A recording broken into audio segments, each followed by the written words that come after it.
नमस्कार, स्वागत है आपका एएनबी न्यूज में और मैं हूं आपके साथ रुचिका रावत और आप देख रहे हैं अपनों उत्तराखंड। उत्तराखंड के मुख्यमंत्री पुष्कर सिंह धामी ने सरस्वती विद्या मंदिर मांडूवाला के छात्रावास के शिलान्यास कार्यक्रम में कहा, आपके सपने और मेहनत किसी नकल माफिया की भेंट ना चढ़े, इसके लिए हमारी सरकार ने उत्तराखंड में देश का सबसे कठोर नकल विरोधी कानून लागू किया। पहले परीक्षाएं संपन्न होने के बाद परीक्षा कैंसिल कर दी जाती थी। नकल विरोधी कानून आने के बाद से प्रदेश में अभी तक 23,000 से ज्यादा नियुक्तियां संपन्न हो चुकी हैं।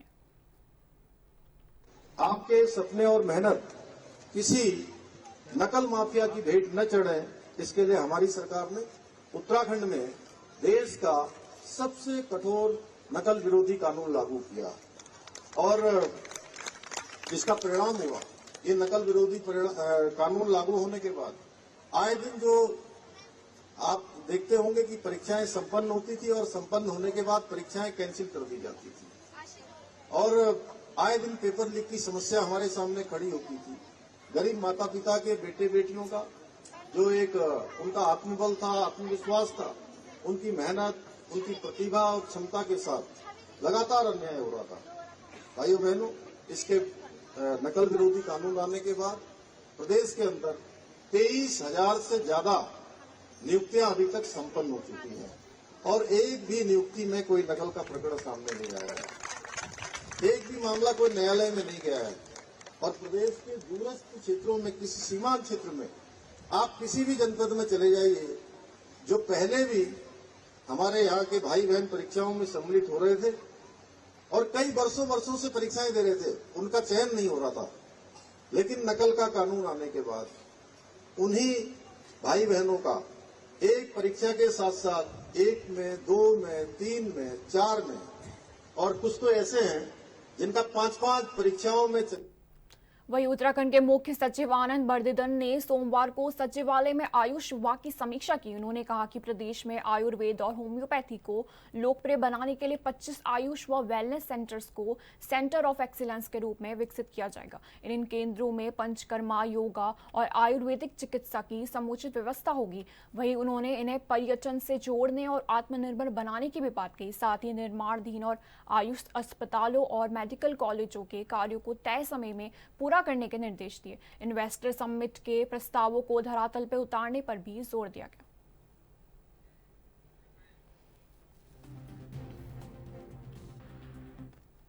वही चारधाम यात्रा में बाबा केदार के दर्शन के लिए लगातार तीर्थयात्रियों की संख्या लगातार बढ़ रही है। बीते एक सप्ताह से धाम में प्रतिदिन 20,000 से अधिक श्रद्धालु दर्शन कर चुके हैं। अब तक केदारनाथ धाम में 3.81 लाख श्रद्धालु दर्शन कर चुके हैं, जबकि बद्रीनाथ, केदारनाथ, गंगोत्री, यमुनोत्री धाम में एक दिन में दर्शन करने वाले श्रद्धालु की संख्या 50,000 से अधिक है। इसमें सबसे अधिक श्रद्धालु केदारनाथ धाम पहुंचे।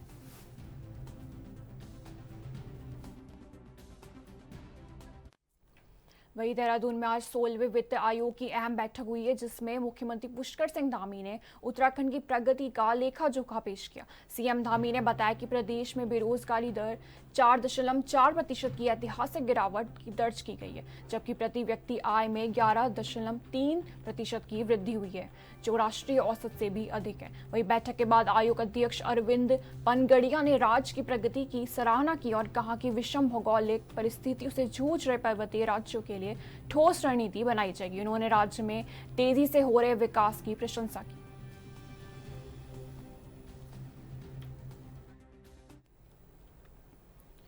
चारधाम यात्रा में श्रद्धालुओं की आस्था का सैलाब उमड़ रहा है। खासकर बाबा केदारनाथ के दर्शन के लिए भक्तों में जबरदस्त उत्साह देखने को मिल रहा है। बीते एक सप्ताह से प्रतिदिन 20,000 से ज्यादा श्रद्धालु केदारनाथ धाम पहुंच रहे हैं। अब तक केदारनाथ में 3.81 लाख तीर्थयात्री दर्शन कर चुके हैं। वहीं चारों धामों बद्रीनाथ, केदारनाथ, गंगोत्री और यमुनोत्री में एक दिन में 50,000 से अधिक श्रद्धालु दर्शन कर रहे हैं। आपको बता दें, पर्यटन विभाग के अनुसार 30 अप्रैल से 18 मई तक कुल 9.52 लाख श्रद्धालु चारधाम यात्रा में शामिल हो चुके हैं।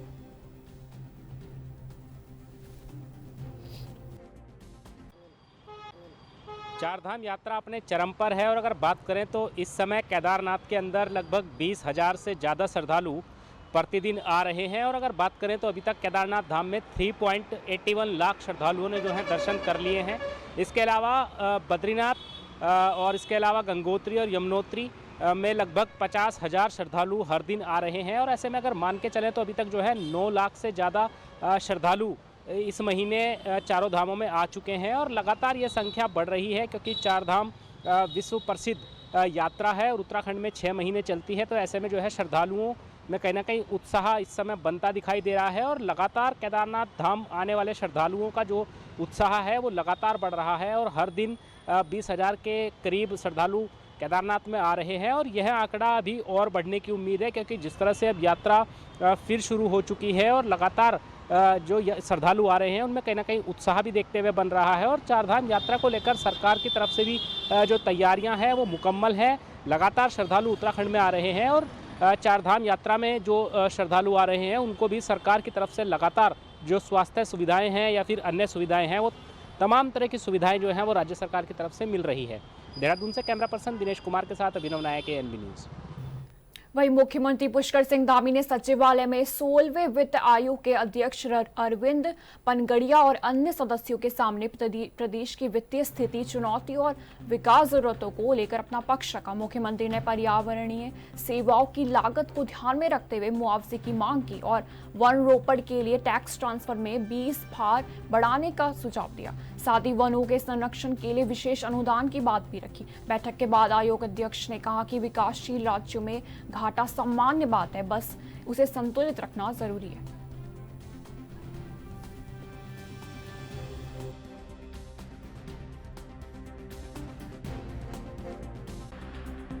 हाँ, सो ये अब इस आयोग का क्या रहेगा ये मैं आपको कह नहीं सकता, ये मैंने आपको शुरू में बता दिया था। पर अब तक के आयोगों का क्या रुख रहा है इस विषय में, जनरली जो है नॉर्थ ईस्टर्न और हिली स्टेट्स का जो है कॉस्ट डिसेबिलिटी रहती है, क्योंकि हिली रीजन है, उसकी वजह से कईयों का फॉरेस्ट भी काफ़ी हाई है, इंक्लूडिंग उत्तराखंड का। तो अगर आप उनके जो डिवोल्यूशन हुआ है पिछले आयोगों में 15वें में देखने चाहे तो आप देखेंगे कि इन सभी राज्यों का जो है शेयर टोटल डिविजिबल पूल में उनके पॉपुलेशन शेयर से काफ़ी अधिक है, काफ़ी ज़्यादा है। इसका अर्थ ये हुआ कि ये जो है आयोगों ने कोशिश की है कि जो कॉस्ट डिसेबिलिटी है इसको थोड़ा न्यूट्रलाइज किया जाए, क्योंकि और इसमें जिनकी कई राज्य ऐसे हैं जिनकी पर कैपिटा इनकम काफ़ी हाई है, तो उनका देखेंगे कि आप उनका जो शेयर है डिविजिबल पूल में वो उनके पॉपुलेशन शेयर से कहीं कम है। तो पर कैपिटा बेसिस पे अगर देखा जाए तो उत्तराखंड, हिमाचल प्रदेश और नॉर्थ ईस्टर्न स्टेट्स जो हैं, जो सारी नॉर्थ ईस्टर्न एंड हिली स्टेट्स का हम क्लासिफिकेशन लेते हैं, उनके शेयर्स जो हैं जनरली आप देखेंगे कि पॉपुलेशन शेयर से कहीं अधिक हैं। तो आप जो कंसर्न रेज कर रहे हैं वो काफ़ी कोशिश की गई है उसको एड्रेस करने की पिछली। वहीं भारतीय सेना के ऑपरेशन सिंदूर के बाद जवाबी एक्शन के बाद देश भर में सेना के सम्मान में शौर्य यात्राएं निकाली जा रही है। उत्तराखंड में अब बीजेपी महिला मोर्चा सिंदूर यात्रा निकाल रही है। इस यात्रा को लेकर बीजेपी राज्य मंत्री मधु भट्ट ने कहा कि सिंदूर महिलाओं के सुहाग का प्रतीक होता है और जिस तरह से सेना ने आतंकवाद के खिलाफ ऑपरेशन सिंदूर चलाया वह भारत की शक्ति का प्रदर्शन है। उन्होंने कहा कि इस गर्व के क्षण को सम्मान देने के लिए महिला मोर्चा यह यात्रा आयोजित कर रहा है।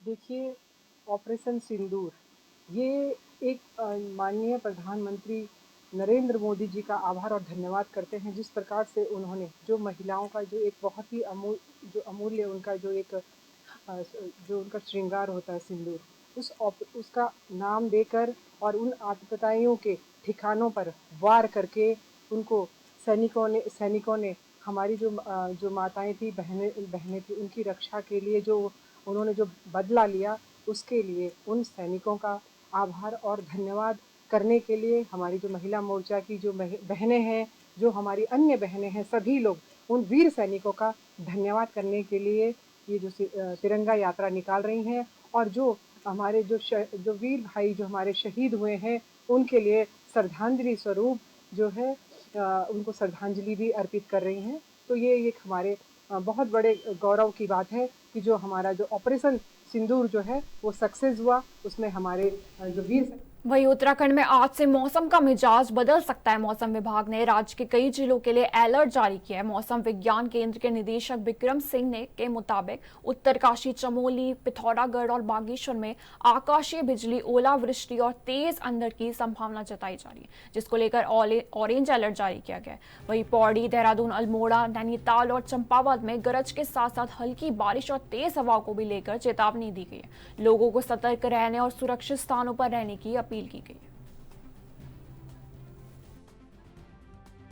बिल्कुल, उत्तराखंड के लिए मौसम की बात करते हैं। आज आपकी 19 तारीख हो रही है मई की, और 19 और 20 के लिए हमने बोला था कि इन 2 दिनों में फिर से जो बारिश की एक्टिविटी है शुरू होगी।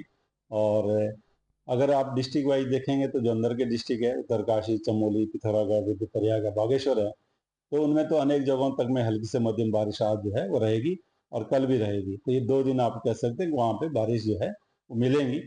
हालांकि ठीक है, थोड़ी देर आपको बीच में गैप भी मिलेगा। आजकल आप देखते हैं कि थंडरस्टॉर्म एक्टिविटी मेनली होती है, तो वो कुछ समय के लिए चलती है, फिर बंद हो जाता है, फिर दूसरे दिन फिर होंगी। तो इस तरह की सिचुएशन है। लेकिन हाँ, हल्की से मध्यम तक की जो रेन थंडरस्टॉर्म एक्टिविटी वो अनेक जगहों में अंदर के डिस्ट्रिक्ट में मिलेगी। इसके अलावा जो आपके प्लेन्स के और हिल्स में बात करते हैं, या फिर आप प्लेन्स में बात करें, तो हिल्स में मैं कहूँगा कि कुछ जगहों तक में हल्की या मध्यम तक की जो बारिश है वो हो जाएगी वहाँ पर भी। और प्लेन्स में तो वेरी लाइट मैं कहूँगा वो उस तरह की एक्टिविटी हो रहेगी। कल भी इसी तरह की सिचुएशन रहेगी। जो 20 तारीख में भी करीब करीब सिचुएशन इसी तरह है। तो 2 दिन है। जब वार्निंग की बात करेंगे तो आज जो अंदर के डिस्ट्रिक्ट है उसमें ऑरेंज तक हमने रखी है, क्योंकि आप देखते हैं कि थंडरस्टॉर्म में तेज बारिश पड़ना या फिर इसी तरह तेज हवाएं या कहीं एका दुक्का जगहों में ओलावृष्टि की भी या बिजली कड़कने का इस तरह की जो चीज़ें हैं वो देखने को मिल सकती है। तो थोड़ा जब भी थंडरस्टॉर्म एक्टिविटी चल रही है तो उस समय लोगों को चाहिए कि सेफ जगह पे थोड़ी देर इंतजार करें, रुकें, और उसके बाद ही जो है फिर आप ना आगे बढ़ें, आगे की जर्नी करें। तो इस तरह का प्रिकॉशन लेंगे तो मैं समझता हूँ फिर कोई दिक्कत वाली बात नहीं है। तो बारिश ज़्यादातर जो हल्की से मध्यम है, और जैसे मैंने बोला कि इंटेंस स्पेल जो है वो एका दुक्का जगहों में मिलने की बिल्कुल संभावना है, तो वो चीज़ें भी दिखेंगी। तो इसलिए जो गार्ड गधे रहे हैं उसके आसपास जो लोगों को जो है नहीं खड़ा होना चाहिए। जब आप ट्रेवल कर रहे हैं तो ऐसी जगहों पर खड़े ना हो, तो हो सकता है जल स्तर एकदम बढ़े और आप चपेट में आए। साथ ही जो उच्च हिमालयी क्षेत्र है तो वहाँ ठंडा भी रहेगा। रात और सुबह का टाइम तो ठंडा होता है, बारिश होने से और भी टेम्परेचर गिरते हैं। तो उस तरह की तैयारी भी वो करके जाएं। तो यही मैं अभी कहना चाहूँगा। 2 दिन के लिए है, तो फिर उसके बाद 21-22 में देख रहे हैं तो थोड़ी एक्टिविटी काफ़ी कम हो जाएगी, आइसोलेटेड टाइप हो जाएगी, हल्की एक्टिविटी रहेगी। तो वो कोई विशेष नहीं है, तो आगे ठीक है मौसम। और 2 दिन अभी जो है बारिश की एक्टिविटी आपको प्रदेश में देख। वहीं देहरादून में 31 मई 2025 की सेवा योजन कार्यालय की ओर से रोजगार मेले का आयोजन किया जाएगा। यह मेला क्षेत्रीय सेवा योजन कार्यालय परिसर में होगा, जिसमें देश भर के 48 कंपनियां लगभग 1000 पदों के लिए योग्य उम्मीदवारों का चयन करेंगी। क्षेत्रीय सेवा योजन अधिकारी मुकेश प्रसाद ने बताया कि इच्छुक अभ्यर्थी पूर्व पंजीकरण भी करा सकते हैं। वहीं दूर दराज से आने वाले युवा मेले के दिन भी मौके पर पंजीकरण कर सकते हैं। यह मेला युवाओं के लिए रोजगार पाने का सुनहरा साबित हो सकता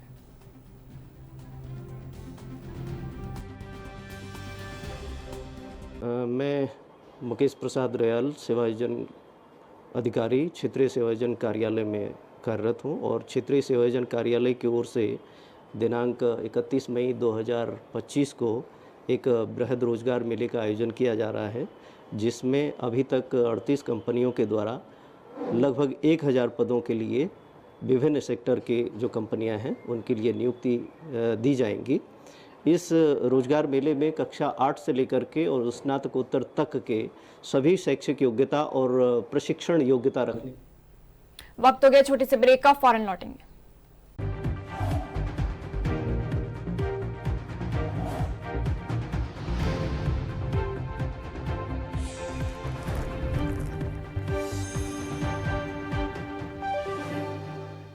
ब्रेक के बाद स्वागत है आपका। वही उत्तराखंड में निजी स्कूलों की मनमानी और सरकारी अस्पतालों की बदहाल स्थिति को लेकर स्वराज सेवा दल ने शिक्षा मंत्री धन सिंह रावत का बुद्ध पार्क में पुतला दहन किया। प्रदर्शन के दौरान अभिभावकों ने कहा कि निजी स्कूल मनमाने ढंग से फीस वसूल कर रहे हैं और समर कैंप के नाम पर अतिरिक्त बोझ डाल रहे हैं। वही स्वराज सेवा दल के कुमाऊं मंडल अध्यक्ष विशाल शर्मा ने सरकारी अस्पतालों को रेफर सेंटर करार देते हुए व्यवस्थाओं पर सवाल उठाए। उन्होंने शिक्षा और स्वास्थ्य मंत्री से इस्तीफे की मांग की और मुख्यमंत्री से हस्तक्षेप की अपील की।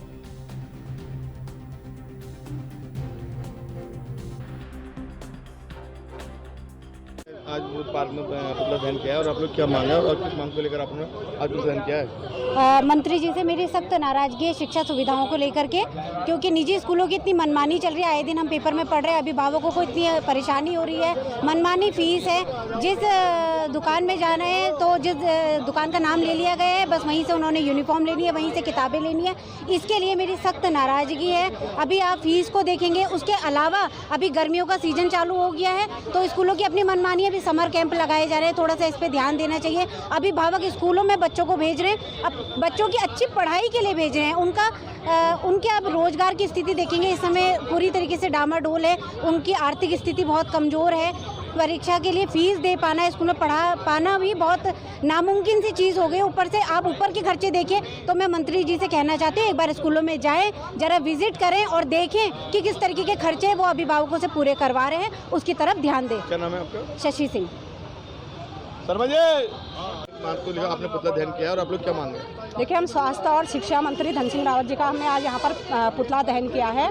जो शिक्षा निजी स्कूलों की मनमानियाँ चल रही हैं, जिससे ग्रामीण और सभी जगह पर लोग काफ़ी परेशान हैं शिक्षा को लेकर। इन स्कूलों की इनकी बढ़ती फीस और नई नई चीज़ें इनके स्कूल की मांग हो रही है। फीस को लेकर सारी चीज़ें परेशानी है। भ्रष्टाचार आज चरम सीमा पर है। मैं ये कह रही हूँ कि उत्तराखंड में कोई ऐसा कर्मठ और नहीं रह गया है क्या जो स्वास्थ्य और शिक्षा दोनों चीज़ की जिम्मेदारी धन सिंह रावत जी को दे दी गई है, जबकि वो एक भी जिम्मेदारी अच्छे से नहीं निभा पा रहे। ना तो शिक्षा में कोई सुविधा लोगों को दे पा रहे, ना स्वास्थ्य में। सरकारी हॉस्पिटलों में आप चले जाइए, वहाँ का हाल बदतर से बदतर होता जा रहा है। ना वहाँ पर कोई सुविधा है और हमारी सरकारी जो हॉस्पिटल है वो आज रेफर सेंटर बन चुके हैं। हम ये चाहते हैं कि जल्द से जल्द इन सारी चीज़ों में कार्रवाई की जाए और हमें न्याय मिले। क्या नाम आपका? कीर्ति दुमका। क्या मांग है आप लोगों की? देखिए, हमारी मांग समस्त उत्तराखंड के जितने भी नागरिक हैं उन सब की तरफ से है। इस समय चिकित्सा और शिक्षा दोनों का हाल जो है बहुत बुरा हो चुका है। जो चिकित्सा में आप देख रहे हैं, हल्द्वानी के जितने सरकारी हॉस्पिटल हैं वो रेफर सेंटर बन चुके हैं, और शिक्षा में आप देख रहे हैं जो सरकारी स्कूल हैं वहाँ सुविधाएं नहीं है बच्चों के लिए, और प्राइवेट जो स्कूल है वो मनमानी कर रहे हैं। और दुनिया भर का महंगाई के दौर में अभी आप 2-3 दिन पहले देखेंगे कि धन सिंह रावत जी के एक आयोजन में एक शिक्षक ने आवाज़ भी उठाई जो कई सालों से प्रमोशन रुके हुए हैं और ना ही सैलरी वेतन मिल रहे हैं। और आज पीछे भी आप देखिए सैकड़ों की तादाद में जो महिलाएं आई हुई हैं, ये मात्र 3000 रुपये मासिक वेतन मिल रहा है। कहाँ का ये न्याय है? उत्तराखंड आज बने हुए 25 साल हो गए और आज भी इनको जो है जो सरकार का 9200 रुपये जो मिनिमम वेतन है वही नहीं मिल रहा है। तो आप किससे क्या आशा रखोगे? और विधायकों की, सांसदों की हर साल जो है मानदेय बढ़ जा रहा है, कभी पेंशन बढ़ जा रही है, कभी विधायक निधि का उपयोग नहीं हो पा रहा है। इसका मतलब पूरा सरकार ही हम मानते हैं कि पूरी तरीके से फेल है।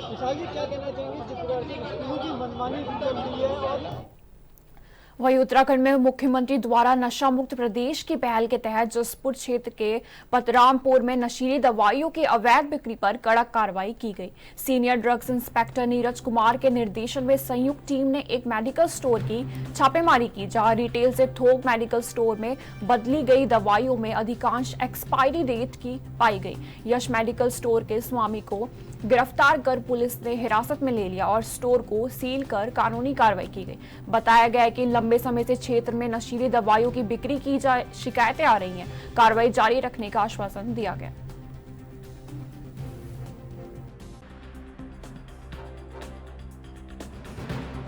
आज जिलाधिकारी महोदय, वरिष्ठ पुलिस अधीक्षक महोदय एवं जनपद उधम सिंह नगर और हमारे अपर आयुक्त औषधि प्रशासन के डायरेक्शंस में मेडिकल जसपुर क्षेत्र में स्थित मेडिकल स्टोरों पर औचक निरीक्षण की कार्रवाई करने के आदेश प्राप्त हुए थे, जिस क्रम में आज ये 2 मेडिकल स्टोर इंस्पेक्शन के, एक मेडिकल स्टोर में एक्सपायरी डेट के साथ साथ लाइसेंस, होलसेल लाइसेंस पे रिटेल का व्यवसाय किया जाना पाया गया, जिसे और भी उसमें अनियमितताएँ पाई गई जो जन स्वास्थ्य के साथ खिलवाड़ भी किया जा रहा था, जिस संबंध में उसको आज तहसील प्रशासन की टीम के साथ हमने उसको सील करने की कार्रवाई की। दूसरे मेडिकल स्टोर्स पे मन प्रभावी सॉपर औषधि का भंडारण पाया गया, जिसका मौके पर बिल प्रस्तुत नहीं किया, जिसके संबंध में कार्रवाई चल रही है।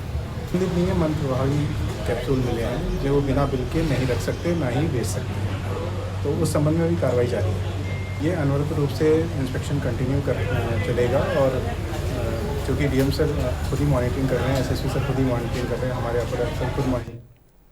वहीं उधम सिंह नगर के किच्चा में भारतीय सेना के सम्मान में भाजपा कार्यकर्ताओं ने विशाल शौर्य सम्मान तिरंगा यात्रा निकाली। यह यात्रा पुरानी गल्ला मंडी से शुरू होकर नगर के मुख्य बाजार दीनदयाल चौक, महाराणा प्रताप चौक होते हुए आवास विकास क्षेत्र तक पहुंची। यात्रा के दौरान कार्यकर्ताओं ने भारत माता की जय और पाकिस्तान मुर्दाबाद के नारे लगाए। वहीं पहलगाम हमले के बाद सेना द्वारा पाकिस्तान में की गई जवाबी कार्रवाई के समर्थन में यह आयोजन किया गया। देश भर में तिरंगा यात्राएं निकालकर सेना के शौर्य को सलाम किया जा रहा है।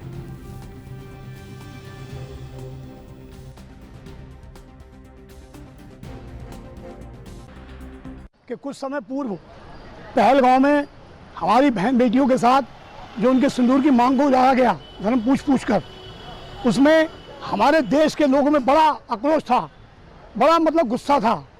माननीय हमारे देश के प्रधानमंत्री नरेंद्र मोदी जी ने इसमें तुरंत आपातकालीन बैठक बुलाई और तैयारी की और 7 मई को उन्होंने पाकिस्तान को ये बता दिया कि हिंदुस्तान से अगर उलझेगा तो तुझे नैस्तो नाबूद कर देंगे। हमारे देश की सेना ने ऐसा काम किया कि पाकिस्तान के आतंकवाद को बहुत ही पूरे तरीके से जवाब दिया।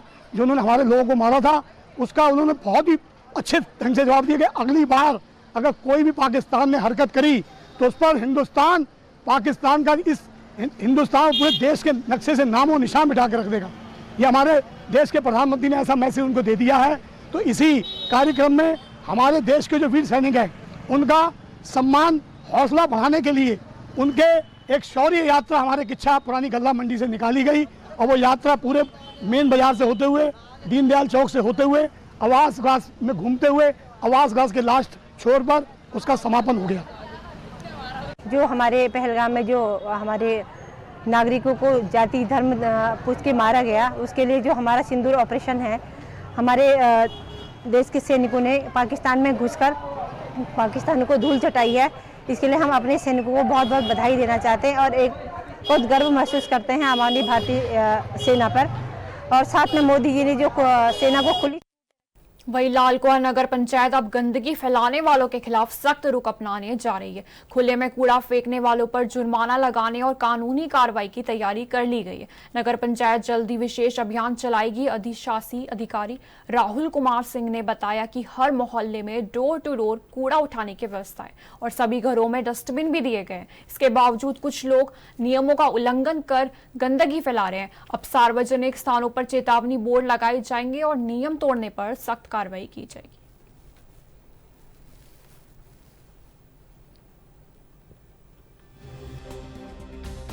सर, नगर पंचायत लालकुआं नगर क्षेत्र को स्वच्छ और अच्छा बनाए रखने के लिए पूरी तरह प्रतिबद्ध है।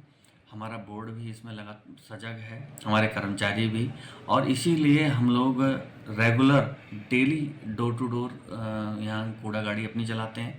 जो सकरी गलियाँ हैं जिनसे कूड़े की गाड़ियाँ नहीं जा पाती हैं तो उनके लिए हमने रिक्शा की भी व्यवस्था करी है और हमारा ये कार्य अच्छे ढंग से चल रहा है। लेकिन कुछ लोगों का मैं ये कहना चाहूँगा आपके माध्यम से, कुछ लोगों का किस प्रकार की उनकी मानसिकता है कि गाड़ी आ रही है आपके यहाँ से और यहाँ नगर क्षेत्र में यूजर चार्ज भी मात्र 25 रुपये ही अभी घरों से लिया जाता है, तो उसके बावजूद भी वो लोग सड़कों पर फेंक दे रहे हैं। अगर आप कुछ घंटे उसको रख लें और जब गाड़ी आए तब डाल दें तो हम खुद को भी स्वस्थ रखेंगे, अपने आसपास को भी स्वस्थ रखेंगे और स्वच्छ रखेंगे। लेकिन कूड़ा फेंक देने से आप ऐसा नहीं है कि आप खुद अपनी जिम्मेदारी से मुक्त हो गए, उसमें मक्खी मच्छर कीड़े बैठेंगे, वो आपके लिए भी हानिकारक हैं और आपके मोहल्ला पड़ोस के लिए भी हानिकारक हैं। तो इसीलिए मैं आप सभी से आपके माध्यम से सबसे निवेदन करना चाहूँगा कि खुले में कूड़ा बिल्कुल ना फेंकें। ये एक दंडनीय अपराध भी है। माननीय न्यायालय द्वारा, एनजीटी द्वारा, राज्य सरकार, केंद्र सरकार द्वारा, सभी द्वारा इस मन में बार बार जागरूकता। फिलहाल मेरे साथ इस बुलेटिन में इतना ही। बने रहिए एनबी न्यूज के साथ। नमस्कार।